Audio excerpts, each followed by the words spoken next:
Lord, just let these old bones rest for 1 minute, whispered Ma Clara as her trembling hands pressed against the cold marble floor of the master bathroom. She knelt behind the toilet in Sylvester Morgan's sprawling estate, scrubbing tile in a place she should never have been, not at 72 years old, not with joints that ground like rusted hinges every time she bent. Strapped to her back were twin toddlers, Rob and Robin, wriggling and whimpering, their small bodies weighing down her fragile spine until it felt like something inside her might finally give way. The acrid smell of industrial bleach burned her nose, mixing with the sweat that ran down her dark skin, soaking into the white lace collar of her maid's uniform. Every stroke of the sponge was a battle against pain she no longer had the strength to hide. Her breath came shallow and labored, but still she didn't stop. She couldn't. Kyler, her employer's fiancée, stood in the doorway, arms crossed, designer heels clicking against a marble with the measured authority of someone who enjoyed watching others break. She watched Ma Clara with the cold detachment of a plantation mistress inspecting field hands, her perfectly manicured nails drumming against her silk blouse. "If you want to keep that roof over your head, Clara," Kyler said, each word cutting like glass, "then prove you're worth keeping. This house has standards." Ma Clara lowered her head and kept scrubbing, her body shaking, her dignity slipping away with each circular motion of her bruised hands. She thought of Sylvester, the boy she practically raised after his parents died, the man who'd built an empire while she held his world together from the shadows. She never wanted to burden him, never wanted to shatter the happiness he'd found with Kyler. That was why she stayed silent, why she endured. But on this day, by what seemed like fate or divine intervention, Sylvester's private jet returned 3 hours early. A canceled business meeting, a rare change of plans. And the moment he opened that bathroom door, everything he believed about his perfect household shattered like porcelain hitting stone. Kyler didn't flinch when Sylvester's sharp intake of breath filled the hallway. She simply straightened her posture, smoothing her red dress as at the sight of his beloved Ma Clara kneeling on the floor with crying children strapped to her elderly back were nothing more than a minor domestic detail. She offered to help with the twins, darling. Kyler said smoothly, her tone polished practiced too polished. You know how she is, always needing to feel useful. But Sylvester's eyes, once clouded by love and trust, by the comfort of believing in the woman he planned to marry, now sharpened with something that made Kyler's confident smile falter just slightly. Doubt, suspicion, horror. Ma Clara tried to rise, tried to spare him this moment, but her knees buckled beneath her. Sylvester rushed forward, catching her trembling frame before she collapsed completely. He was horrified by how light she felt in his arms, how breakable, like holding a bird with hollow bones. When had she become so frail? "Ma Clara," he asked softly, his voice cracking, Did you want to do this?" Ma Clara opened her mouth, but only a thin, rattling breath escaped. She dared not tell him the truth. She feared the fracture would cause in his engagement, in the life he was building, in the happiness she'd promised his late mother she'd protect at any cost. Kyler stepped forward quickly, forcing sweetness into her expression. "Sylvester, she insists on staying active. The doctor said movement is good for her arthritis. The twins adore her. It's actually quite..." But Sylvester wasn't listening to her anymore. He was noticing things he'd somehow trained himself not to see. The way Ma Clara flinched when Kyler moved closer. The hollow warmth in Kyler's smile that never quite reached her eyes. The tension in her jaw. The dismissive flick of her wrist. The way she said Clara instead of Ma Clara, stripping away the title of respect his own mother had insisted upon. Standing in that cold bathroom, surrounded by the scent of bleach and something darker, humiliation, fear, systemic cruelty. Everything looked different now. He remembered the nights he'd come home late from board meetings to find Ma Clara sitting motionless on the corner of the couch, her face drained of color, her legs swollen beneath her uniform.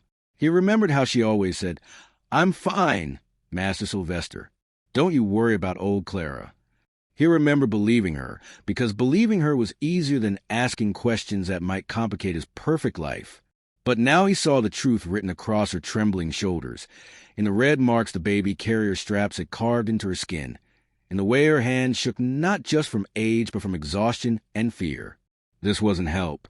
This wasn't family taking care of family. This was exploitation. This was abuse. And as Kyler waited for him to accept her carefully constructed lie, to slip back into the comfortable blindness that had allowed this horror to flourish in his own home, Sylvester realized something that made his chest tighten with guilt and rage in equal measure. Ma Clara had been suffering right under his roof, the woman who'd raised him, who'd sacrificed 40 years of her life for his family, and he had never truly seen it. Ma Clara sat on the edge of her narrow bed in the servants' quarters, her palms pressed against the faded fabric of her dress, trying to quiet the trembling that still rippled through her body. Robin, finally freed from the straps that had bitten into her shoulders, slept in a borrowed crib nearby, their soft breaths rising and falling like tiny waves. For a moment, Ma Clara closed her eyes and let the silence wash over her, a silence that wasn't peaceful, but aching, heavy with 4 decades of unspoken truths. Outside her door, she heard Sylvester's footsteps, heavy, uneven, the steps of a man whose world had cracked open. His voice, usually warm and easy, now carried something new, steel, determination, barely controlled fury. Her heart tightened at the sound. Ma Clara rose slowly, each movement sending a sharp bolt of pain up her spine. She reached her doorway and saw him standing in the hall, shoulders tense, face pale, staring at Kyler with an expression that frightened her, not because it was violent, but because it was clear. For the first time in months, perhaps years, Sylvester was finally, truly seeing. The silence stretched in between them, fragile as spun glass. Ma Clara watched as Sylvester's chest rose and fell with deliberate, measured breaths, the kind a man takes when he's trying to control something volcanic building inside him. His briefcase still lay on the bathroom floor where it slipped from his hand moments ago, its contents scattered across marble that Ma Clara had been scrubbing on her hands and knees. Sylvester, Kyla began, her voice honey-smooth, practiced to perfection. She took a step toward him, one hand reaching out as if to touch his arm, to ground him back into reality she'd carefully constructed. "Darling, you're home early. We didn't expect." "How long?" His voice was quiet, but it cut through her words like a blade through silk. Kyler's smile didn't falter, but something flickered behind her eyes. A calculation, a recalibration. "How long what, sweetheart?" Clara was just helping with Rob and Robin. You know how she is. She laughed lightly, dismissively, always needing to feel useful. I keep telling her to rest, but she insists. "How long?" Sylvester repeated, still not looking at her, his eyes fixed on Ma Clara. Has she been doing this? Ma Clara's heart hammered against her ribs. She wanted to speak, to smooth this over, to protect him from the ugliness that lived in his own home. She opened her mouth, but her throat had gone dry, her tongue thick and useless. Only a thin, trembling breath escaped. Kyler stepped closer to Sylvester, her hand finally making contact with his arm. Her fingers were light, possessive. She insisted, "Sylvester." The twins adore her. It's actually quite sweet when you think about it. She gets to bond with them, stay active. Her doctor said movement is good for arthritis. Her doctor? Sylvester's jaw tightened. When was the last time she saw a doctor? The question landed like a stone in still water. Kyler's perfectly composed expression wavered, just for a heartbeat. I'm not sure. That's her personal business, isn't it? Ma Clara watched as Sylvester's gaze finally shifted to Kyler, and what she saw in his eyes made her breath catch. It wasn't anger yet. It was something colder, more dangerous. Recognition. Understanding. The pieces of a puzzle he'd refused to see suddenly clicking into terrible place. He was remembering. She could see in the way his eyes narrowed slightly, in the way his body went very still. He was remembering the evening 3 weeks ago when he'd found Ma Clara asleep. No, not asleep, unconscious from exhaustion, on the kitchen floor at 2 a.m. Kyler had explained away. She was probably dizzy. You know how old people get. He was remembering the bruises on Ma Clara's arms that she blamed on bumping into door frames. These old eyes don't see so good anymore, Master Sylvester. He was remembering how Ma Clara had lost at least 20 pounds since Kyla moved in 6 months ago, her uniform hanging loose on her shrinking frame. How she no longer hummed gospel songs while she worked. How she'd started flinching at sudden movements, at raised voices, at Kyler's footsteps approaching. He was remembering the locked bedroom door, Ma Clara's door, the room she'd occupied for 40 years, and Kyler's casual explanation, "I gave her a lock for privacy. She's getting forgetful. It's safer this way." Safer for whom? The question hung in the air between them, unspoken but deafening. Sylvester looked back at Ma Clara, really looked at her, saw the way her shoulders curved inward, as if trying to make herself smaller, invisible, saw the red welts the baby carrier straps had carved into her skin, saw the trembling in her hands that wasn't just from age, but from something deeper, fear, exhaustion, pain beyond the physical. "Ma Clara," he said softly, and his voice cracked on her name. "Did you want to do this?" She wanted to say yes, wanted to protect him from this moment, from the choice she knew was coming. But when she opened her mouth, no words came, only that same thin, helpless breath. And in that silence, Sylvester understood everything. This wasn't help. This wasn't family caring for family. This wasn't love. This was something far darker, something that had been growing like mold in the shadows of his beautiful home, while he'd been too busy, too trusting, too willfully blind to see it. His mother had trusted him to see, and he had failed.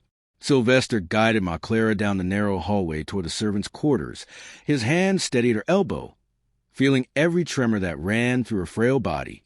The contrast hit him like a physical blow. From the soaring ceilings and crystal chandeliers of the main house to this cramped corridor with its bare walls and single flickering bulb. How had he never noticed? How had he walked past this door 1,000 times without seeing? He eased her onto the edge of her narrow bed, the mattress sagging under even her slight weight. His hands moved to the baby carrier straps, and Ma Clara winced as he loosened them. "I can do it, Master Sylvester," she whispered, but he was already lifting Rob from her back, then Robin, their small bodies finally released from their burden.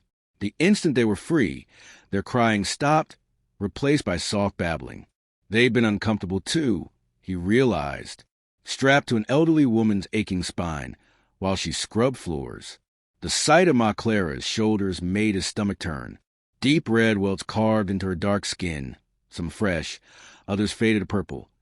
Evidence this had been happening not for days, but weeks, months, perhaps. He settled the twins in a small crib tucked in the corner, a crib that shouldn't be here, in a room barely large enough for one person, and turned back to Ma Clara. She sat with her hands trembling against the faded fabric of her uniform, the white apron stained with bleach and something darker that might have been blood from cracked, overworked skin. The silence between them ached with 40 years of history and recent months of horror. Sylvester knelt beside her bed, his expensive suit incongruous against the worn linoleum floor. A billionaire kneeling before his maid. But she'd never been just a maid, and they both knew it. Ma Clara, his voice broke on her name. "Please, tell me the truth. How long has this been happening?" She wouldn't meet his eyes. 40 years of loyalty warred with unbearable suffering in her weathered face. When she finally spoke, her voice carried the same deflection he'd heard 100 times before and never truly listened to. "Master Sylvester, I'm fine. Just tired today, that's all." She patted his hand weakly. "Don't you worry about old Clara. You got important things to tend to." "Stop." The word came out sharper than he intended. "Please stop protecting me."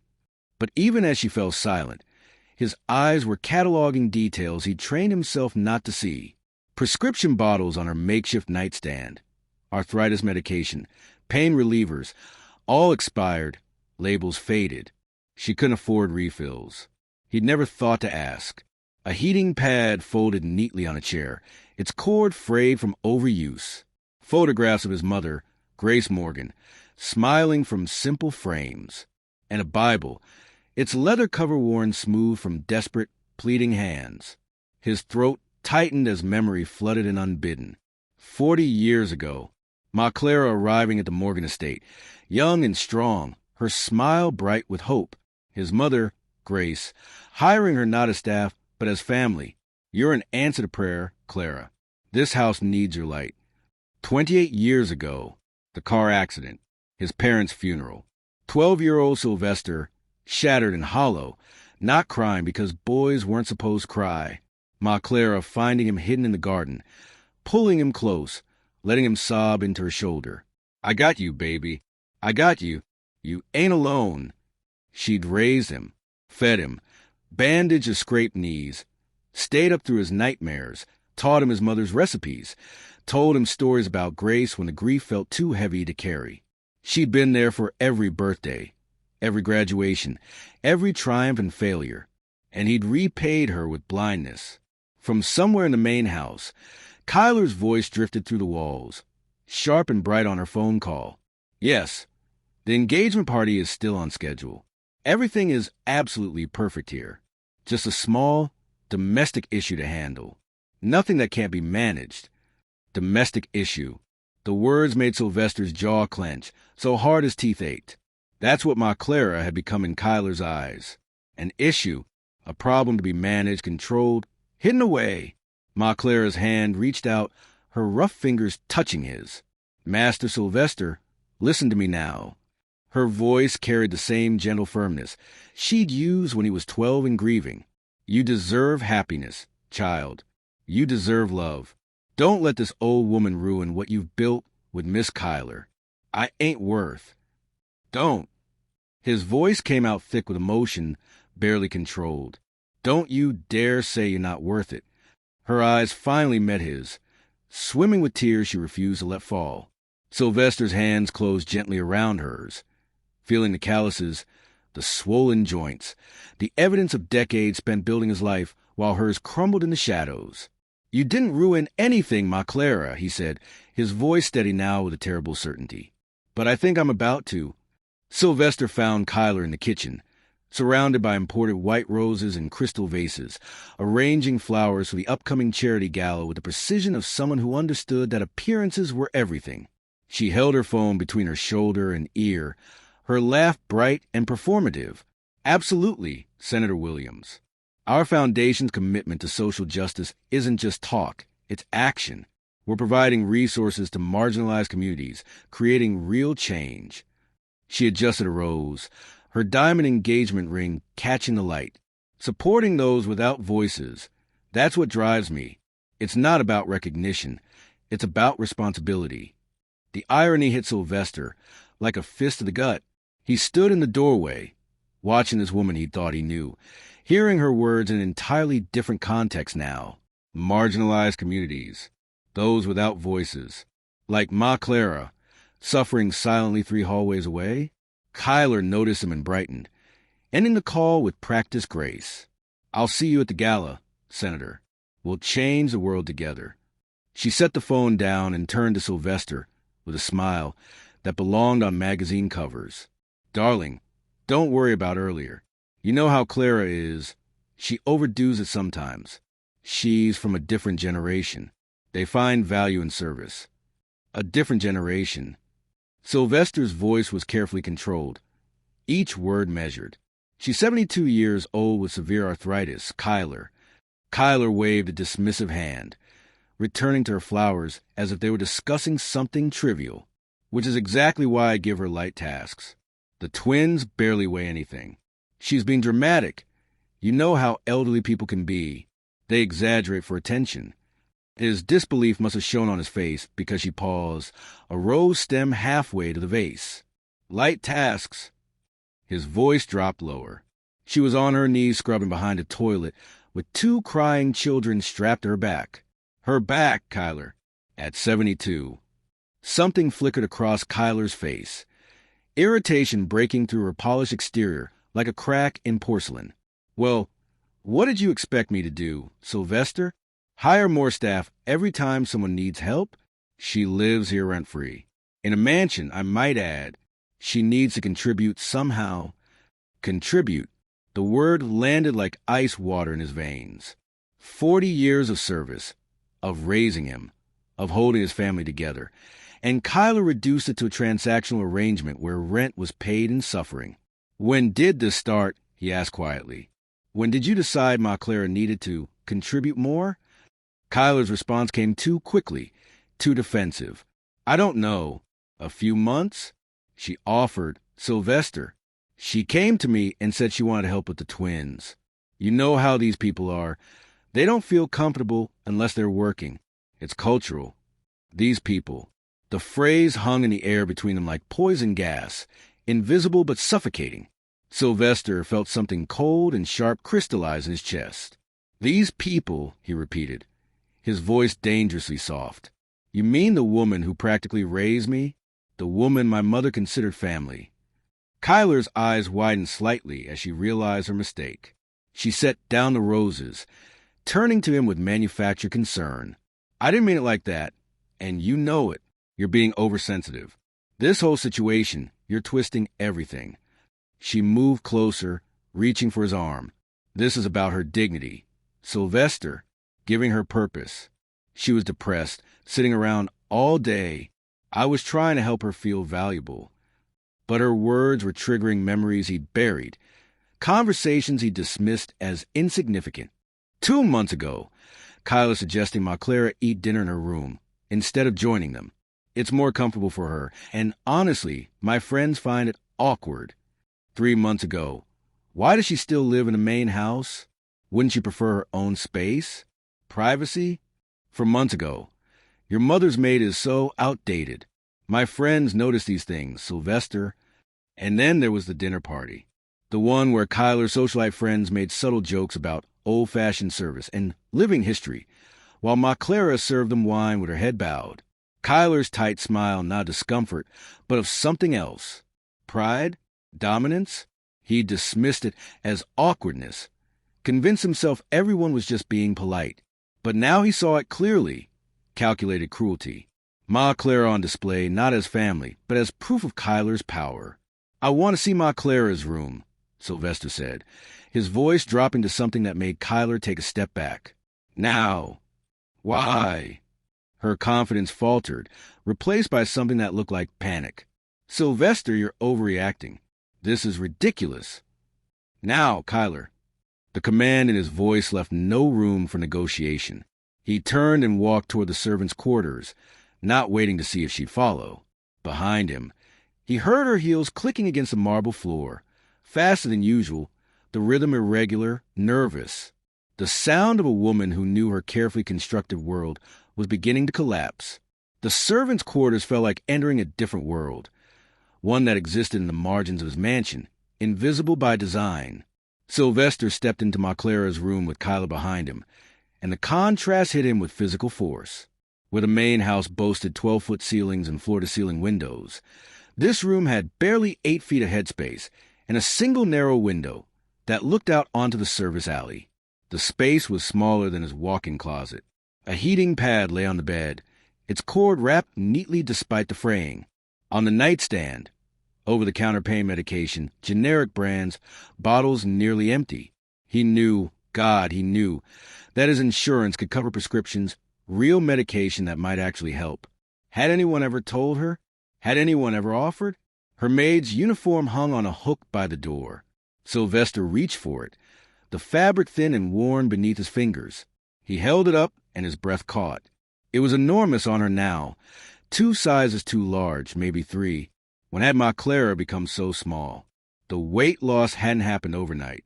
It had been gradual, visible, and he'd been too preoccupied to notice.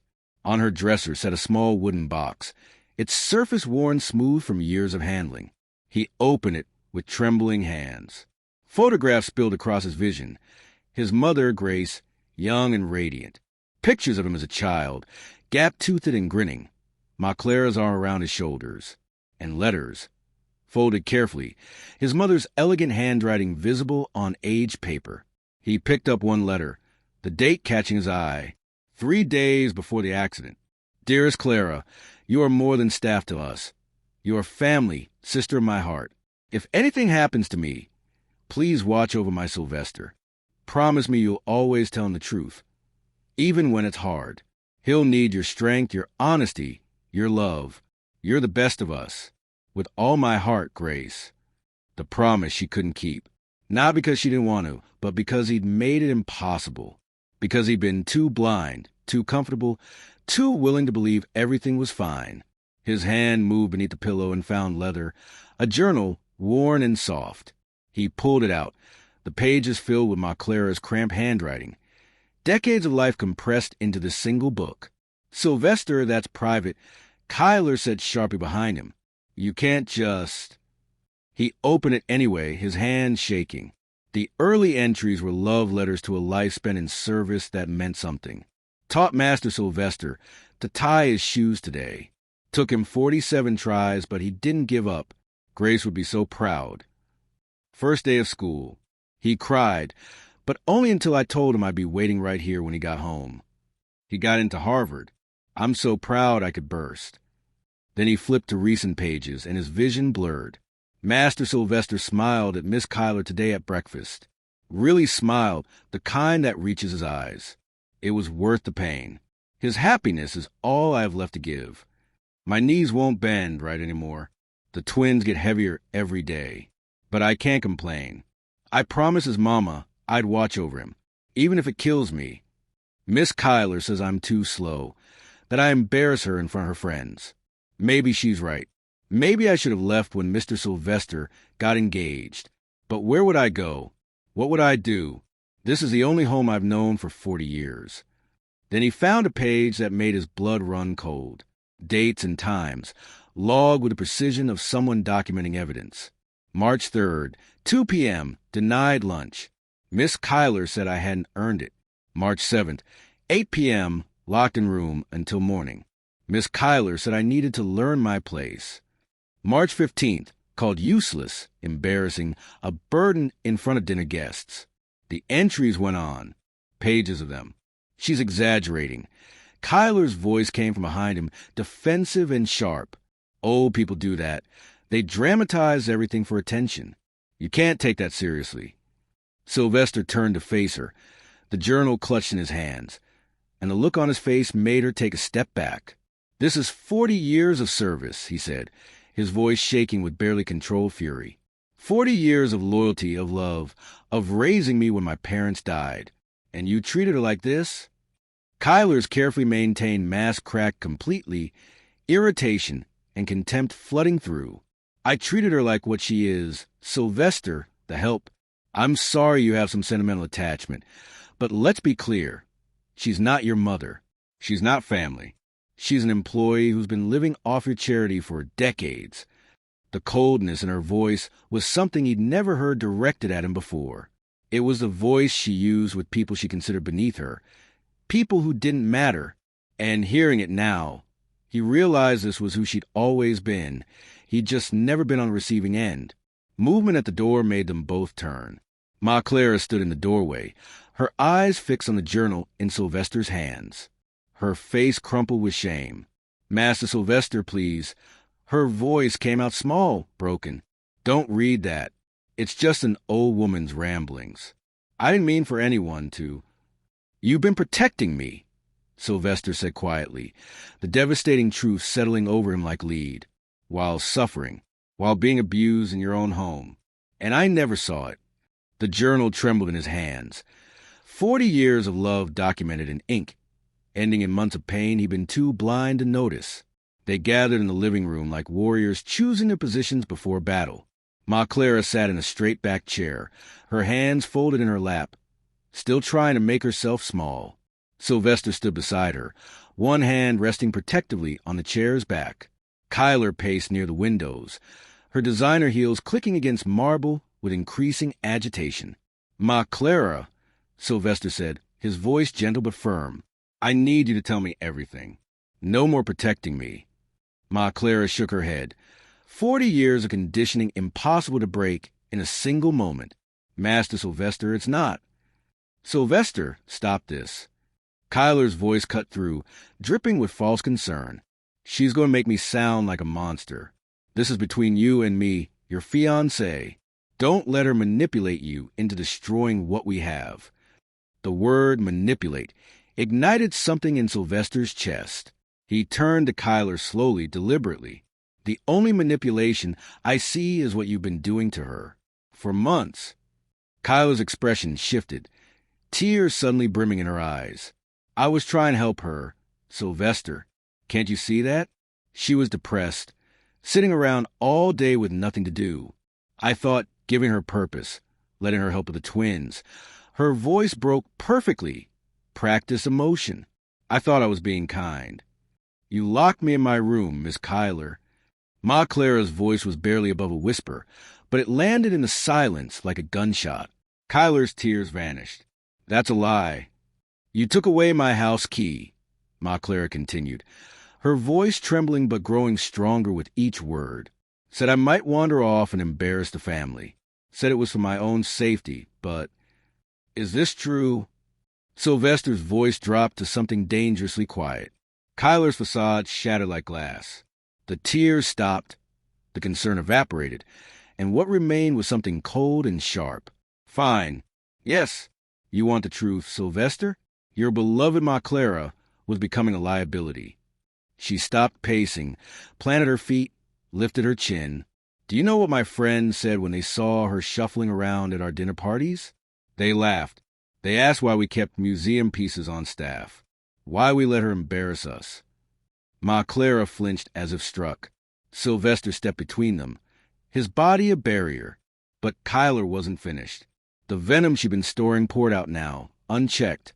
She's slow, outdated, completely out of place in our world. I tried to manage her quietly, give her tasks where she wouldn't be so visible, but she just kept appearing, kept being there, reminding everyone that this house is old, outdated attachments. The realization hit Sylvester like ice water. You kept her visible intentionally, he said slowly, at those parties. You weren't trying to hide her. You were showing her off, showing your friends that you had power over her. Kyler didn't deny it. Her eyes flashed with something ugly and true. Someone had to maintain standards in this house. Someone had to ensure we were taken seriously in the right social circles. And she pointed at Ma Clara with undisguised contempt, was dragging everything down. My reputation, our social standing, everything I'd worked to build for us. Ma Clara tried to stand, her instinct even now to disappear, to remove herself as the source of conflict. But Sylvester's hand touched her shoulder gently. Stay, he said softly. Please, no more hiding. He turned back to Kyler, and she must have seen something in his face that frightened her, because her expression shifted again, calculation replacing rage. You're not the woman I thought I knew, he said. Sylvester, wait. Kyler moved closer, her voice urgent. Think about what you're doing. Think about our engagement, the foundation we're building together, our future. The gala is in 2 weeks. Senators will be there, investors, everyone who matters. She reached for his arm. Are you really going to throw it all away for her? The choice she laid out was stark, brutal. His fiancée or the woman who raised him. Sylvester looked down at Ma Clara, at her weather hands folded in her lap, at the woman who'd held him through nightmares after his parents died, who'd taught him his mother's recipes and his father's values, who'd sacrificed everything including her own dignity to ensure his happiness. When he spoke, his voice broke, but his resolve didn't waver. She raised me when I had no one. She held this family together when it should have fallen apart. She's not the help. She's family. He turned back to Kyler, and the distance between them felt like an ocean. And you were just a mistake I almost made permanent. Kyler's face contorted with rage and fear. You'll regret this, Sylvester. You'll lose everything. Your reputation, your social standing, your credibility. All for Maid. Ma Clara began to cry. Not the silent, suppressed tears she'd shed in private, but open, shaking sobs of relief and disbelief. That someone had finally chosen her. That her suffering had finally been seen. Sylvester pulled out his phone, his hand steady despite the emotion in his voice. There's something I need to show you both, he said, his eyes fixed on Kyler.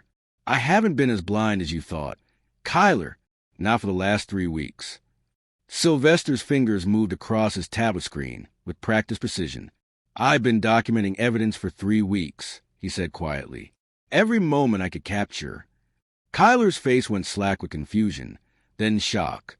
Ma Clara looked up at him, not understanding. The memories surfaced, vivid and sharp. 2 weeks ago, the Henderson Foundation charity gala. Sylvester in his tuxedo, making the rounds, when an elderly black woman approached him with cautious determination. Mrs. Patterson, Marcus's housekeeper. "Mr. Morgan, I don't mean to overstep," she'd said, her voice low and urgent, "but Ma Clara raised you, didn't she? Someone who loves you should know what's being said in certain circles." "What do you mean?" he'd asked, though something cold had already begun settling in his stomach. "The staff, we talk. Word gets around about how people treat their help, what Miss Cuyler's been doing to Ma Clara." She'd shaken her head, struggling with the decision to speak. "It ain't right, Mr. Morgan. It ain't right at all." That conversation had sent him to Marcus, who'd revealed his own experience. Cameras installed after his housekeeper reported concerns about items going missing, blame being placed on her. Marcus had helped Sylvester source equipment, taught him where to place them for maximum coverage while respecting privacy.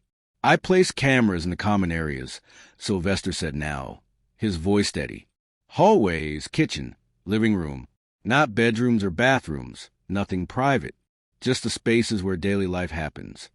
He opened the tablet, angled it so both women could see. "Watch." The first clip played. The kitchen, 3 days ago. Cuyler's voice sharp and cutting.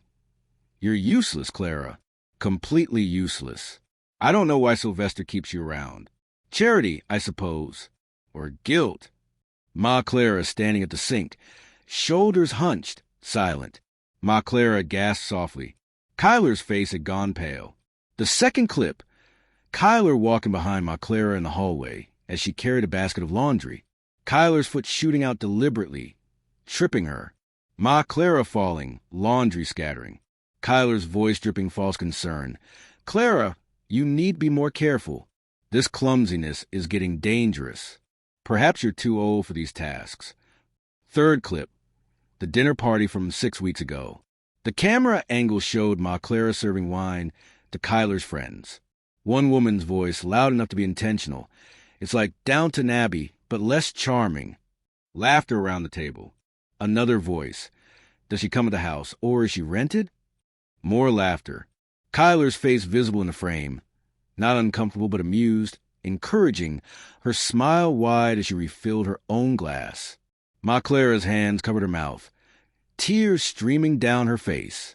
She'd served those people with her head down, pretending not to hear, and now here was proof that her suffering had been entertainment.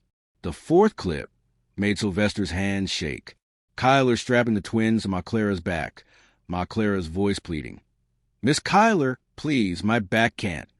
"Your back is fine. Stop being dramatic. Please, I'm begging you. You'll do it, or you'll be on the street by morning. Is that what you want? To spend your final years in some state facility where they warehouse old women? Because that's what happens to people who can't contribute. Clara, they become disposable." The threat, captured in crystal clear audio, hung in the air of the living room like smoke. Cuyler's panic overrode her calculation. "You recorded me? In my own home? That's illegal. You can't use that." "Our home," Sylvester corrected, his voice unnaturally calm. "And in this state, it's perfectly legal to record in common areas of your own residence, especially when documenting elder abuse." The legal term landed like a physical blow. Elder abuse. Cuyler lunged to the tablet, but Sylvester moved it out of reach. "These files have already been sent to my attorney and to the appropriate authorities. I made the call this morning, before I came home early." He met her eyes. "This wasn't an accident, Cuyler. It was an intervention." Ma Clara's voice came out shocked, broken. "Master Sylvester, you knew? This morning." He turned to her, and the guilt in his eyes was as evident as the love. "Mrs. Patterson called me 3 weeks ago. I couldn't believe it at first. I didn't want to believe it." His voice cracked. "So I looked for proof. And what I found made me sick." Late nights in his office. Tablet screen illuminating his face in the darkness. Watching footage of the woman who raised him being degraded, threatened, abused. His hands shaking so badly he could barely hold the device. Calling his lawyer at midnight. Making plans. Fighting the urge to confront Cuyler immediately, knowing he needed documentation, evidence, proof that would stand up in court. The guilt of needing proof at all. The guilt of not simply believing his instincts sooner. The sound of car doors closing outside pulled them all back to the present. Through the window, blue and red lights reflected off the circular driveway's fountain. Kyler's face drained of all color. "What did you do?" Sylvester's response was quiet, final. "What I should have done the first time you heard her. I called the police." Ma Clara's hands covered her mouth, her eyes wide with disbelief and something that looked like hope. Firm knocks echoed to the mansion's entrance hall. A voice, official and clear. "Police, we're here regarding a complaint filed this morning concerning elder abuse and unlawful detention." Justice had arrived. Sylvester opened the door to find 2 police officers and a woman in professional attire carrying a leather portfolio. The lead officer, a woman with sharp eyes and an air of authority, extended her hand. "Mr. Morgan, I'm Detective Elena Martinez. We received your complaint and the evidence files you submitted early this morning. We have a warrant to speak with Ms. Kyler Dawson and to conduct a welfare check on Clara Morgan." Clara Morgan, not Clara, not the maid or the help. Her full name, spoken with respect by an officer of the law. Ma Clara's breath caught audibly behind Sylvester, and he felt her hand grip the back of his jacket. Kyler appeared in the entrance hall, her composure fracturing. "This is insane. I've done nothing wrong. This is a domestic matter between. Elder abuse, labor exploitation, and violation of civil rights are criminal matters. Ms. Dawson." Detective Martinez interrupted, her tone professional but firm. "Not domestic ones." The other officer, younger with kind eyes, stepped forward. "Ms. Morgan, I'm Officer Chen. We'd like to speak with you privately, if that's all right, just to hear your side of things." The woman with the portfolio approached Ma Clara gently. "My name is Simone Washington, from Adult Protective Services. I'm here to make sure you're safe and to help you understand your rights." Sylvester helped Ma Clara to the study, his hand steady at her elbow. As they passed Kyler, he felt Ma Clara's body tense, shrinking instinctively, the habit of fear, ingrained over months. In the study, Ma Clara sat in a leather chair that seemed to swallow her diminished frame. Simone sat beside her, not across from her, positioning herself as an ally, not an interrogator. "I don't want to cause trouble," Ma Clara began, her voice automatic, conditioned. "Master Sylvester has been so good to me. Ma Clara," Simone said gently, and something about hearing her name spoken with such warmth by another black woman broke through decades of protective walls. "You're not causing trouble. Trouble already happened. We're just here to help make it right." The dam broke.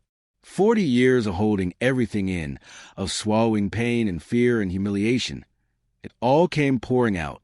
The sleep deprivation, forced to stay awake with the twins through the night, then work all day. The verbal abuse that came when no one else was around, racial slurs whispered like secrets. The physical demands that exceeded what her 72-year-old body could endure. The constant fear of being discarded, thrown away like something broken and useless. Simone documented everything with gentle efficiency, occasionally asking clarifying questions. She took photographs of the deep welts on Ma Clara's shoulders, her swollen knees, bruises in various stages of healing that painted a timeline of sustained abuse. Meanwhile, in the living room, Detective Martinez faced Kyler with the detached professionalism of someone who'd seen this particular brand of cruelty before. "Detective, I'm a philanthropist," Kyler said, her voice taking on that polished charm she wielded so effectively in public. "I work with marginalized communities. My foundation supports social justice initiatives. This is clearly a misunderstanding. We have video evidence, Ms. Dawson." Martinez's interruption was surgical. "We've reviewed all of it. Multiple incidents over several weeks. Would you like to see it?" Kyler's panic rose like floodwater. "Those videos are taken out of context. Clara is prone to dramatics. She's old, confused. She exaggerates. She's 72, not senile." Sylvester's voice cut through, cold and clear, "and she has better character than you've ever possessed." Martinez consulted her notes. "We've also interviewed staff from the catering companies you've employed for your dinner parties. Multiple witnesses corroborated the hostile environment you created. Additionally, we obtained Ms. Morgan's medical records with her permission. She missed 3 doctor's appointments for her arthritis in the past 4 months. Her physician's notes indicate concern about her deteriorating condition and lack of follow-up care. She's free to see doctors whenever. Kyler started. Multiple witnesses report you explicitly forbade her from leaving the house without your permission. Martinez continued. That constitutes unlawful imprisonment. A car pulled up outside. Kyler's lawyer, summoned during the chaos. He entered with the aggressive energy of expensive legal counsel, immediately positioning himself beside his client. My client won't be answering any more questions without. But Kyler's rage overrode his caution. This is ridiculous. She's just a maid. She's not even really family. She's staff. Her lawyer physically grabbed her arm. Ms. Dawson, stop talking. Now. The damage was done. Detective Martinez's expression remained neutral, but something hardened in her eyes. Ms. Kyler Dawson, you're being charged with elder abuse, unlawful imprisonment, labor law violations, and hate crime enhancements due to the racial component of the abuse documented in the evidence. Hate crime. Kyler's voice climbed toward hysteria. I'm not racist. I work in philanthropy. I donate to minority scholarships. You have the right to remain silent, Martinez began, pulling out handcuffs. Anything you say can and will be used against you in a court of law. Ma Clara emerged from the study with Simone just as the handcuffs clicked around Kyler's wrists. Her eyes went wide, disbelieving. Kyler's final desperate plea echoed to the entrance hall. Sylvester, think about the twins. Think about our life. You need me. Sylvester met her eyes, and his voice was steady, final. I don't need someone who destroys the people I love. The twins will be fine. They'll learn what real love looks like by watching how I should have treated Ma Clara all along. Officers escorted Kyler out, her voice rising with threats about lawsuits, reputation, the social consequences he'd face. Then the door closed, cutting off her fury mid-sentence. Silence. Ma Clara's legs gave out. Sylvester caught her, easing her into a chair, then knelt beside her on the floor, both of them crying. Her from relief so overwhelming it felt like drowning, him from guilt and love and the terrible knowledge that he'd almost let this continue forever. Justice had been served, but healing, that would take longer.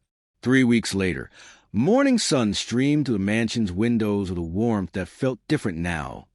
Not illuminating hidden suffering, but celebrating transformation. The same house, but the atmosphere had fundamentally changed, as if the walls themselves had breathed easier. Ma Clara sat on the main veranda in a cushioned chair that cradled her body instead of punishing it. A soft blanket in deep burgundy lay across her lap, not for cold, but for comfort. She wore a lavender dress Sylvester had bought her, its fabric gentle against skin that had known only the starch and restriction of a maid's uniform for 40 years. Rob and Robin played at her feet, but naturally now, joyfully, building towers with blocks, laughing when they fell. No straps cutting into her shoulders. No weight crushing her spine. Just children being children, and a woman finally allowed to simply love them. And the little rabbit, Ma Clara read from a colorful picture book, her voice gentle and unhurried, found his way home at last. Home, Robin repeated, clapping her small hands. Sylvester emerged from the kitchen carrying a breakfast tray, fresh fruit, warm croissants, coffee prepared exactly how she liked it. When Ma Clara tried to stand from old habit, muscle memory stronger than conscious thought, he gently pressed her shoulder. Your serving days are over, Ma Clara. Let me serve you now. Her eyes filled with tears. Child, I don't know how to just sit. 40 years of giving, he finished softly, setting the tray on the table beside her. Now it's time to receive. They ate together as the twins played, and Sylvester told her about the foundation he'd been working on since Kyler's arrest. It's called the Clara Morgan Foundation for Elderly Domestic Workers, he said, watching her face. Its mission is protecting people who spent their lives serving others, ensuring they have health care, legal protection, and dignity. Ma Clara's hands trembled around her coffee cup. You're using my name? Your name and my mother's. Clara was her name, too. He smiled, though his eyes were bright with emotion. "It's what you both taught me, that love means action, not just words. I can say I value you, or I can create something that ensures no one else suffers what you suffered." "What about Miss Cuyler?" Ma Clara asked quietly. "The trial, she's facing serious charges. The evidence is overwhelming." Sylvester's voice was steady, factual, and something unexpected happened. After the story broke, multiple domestic workers from other wealthy households came forward. Similar stories, similar abuse. The case has become bigger than us. There's talk of new legislation, stronger protection for domestic workers. Ma Clara's voice wavered with concern. "Master Sylvester, your reputation, your business. People must be talking." "First," he interrupted gently, "no more master. Just Sylvester. I should have insisted on that years ago." He took her hand. "Second, my reputation is finally what it should be, as someone who stands up for what's right, even when it's hard, especially when it's hard. And the business? The investors who matter have stayed. The ones who left weren't people I wanted to work with anyway." A car pulled up the driveway. Marcus emerged with Mrs. Patterson, the housekeeper whose courage had set everything in motion. The two women embraced on the veranda. No words needed between those who understood invisible suffering. "We're partnering on the foundation," Marcus explained. "Mrs. Patterson will be on the advisory board. Her experience, her insight, it's invaluable." "You saved her life," Mrs. Patterson said to Ma Clara, her voice thick with emotion, "by surviving long enough for someone to notice. You saved a lot of lives." Rob toddled over to Ma Clara, his small hand clutching a yellow flower from the garden. "Gamma Clara," he said, placing it carefully in her lap. Ma Clara broke down crying. The first time either twin had spoken her name with love, instead of her presence being a burden. Sylvester lifted Rob into his arms, kissing his forehead, showing his children what respect looked like. After breakfast, Sylvester led Ma Clara inside.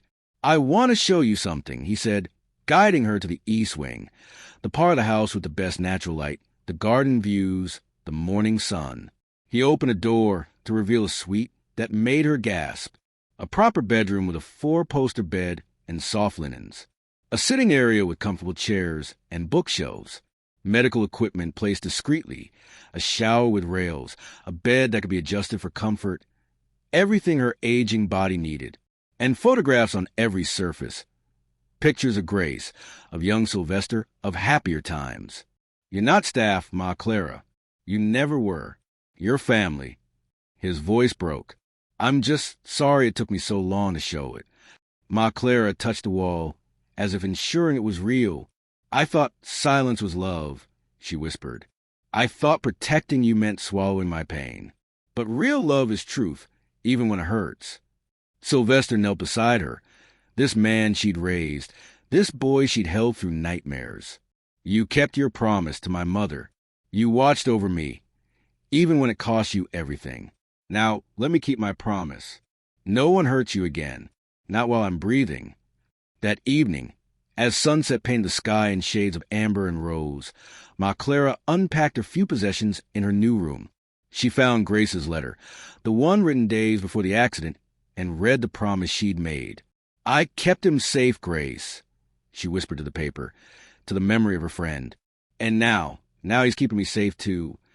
She placed her worn journal on the nightstand. She'd keep writing, but the entries would be different now.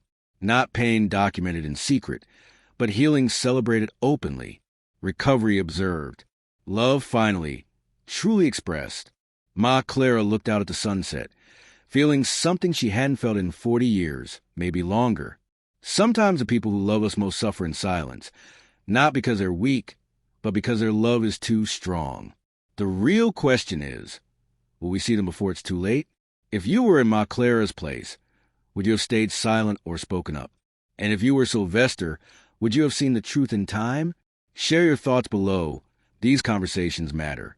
And if this story moved you, subscribe for more stories that shine light on invisible suffering.